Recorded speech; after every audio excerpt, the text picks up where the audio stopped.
Welcome back to Sovereign Nation. I'm Michelle Malkin. My first guest is Dr. Simone Gold. She's a board-certified emergency physician, a lawyer, and founder of America's Frontline Doctors. Welcome, Dr. Gold. Hello, Michelle. Thanks for joining us. So, look, the European lockdowns were a failure. I want you to explain to our viewers why that is, and then also, as a follow-up, why it is that our regime here is becoming more oppressive and copying the European lockdown model.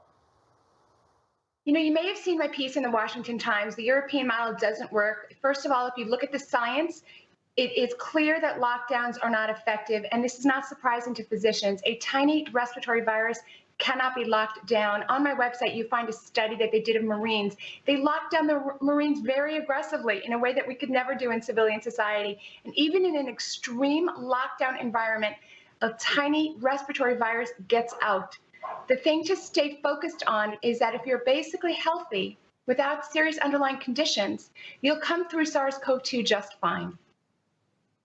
So now we have Biden and others discussing the idea of some sort of nationwide mask mandate. There are crackdowns on the exact type of mask that we are now going to all be forced to wear at some point if they get their way. And yet we had a Danish study point to the ineffectiveness of masks. Can you tell us more about what that study says?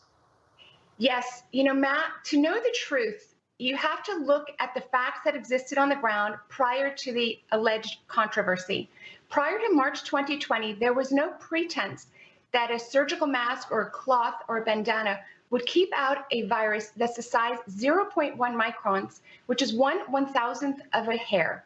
It's just ludicrous. Masks do not keep out a small RNA virus.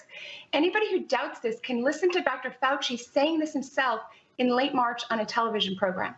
It's become politicized.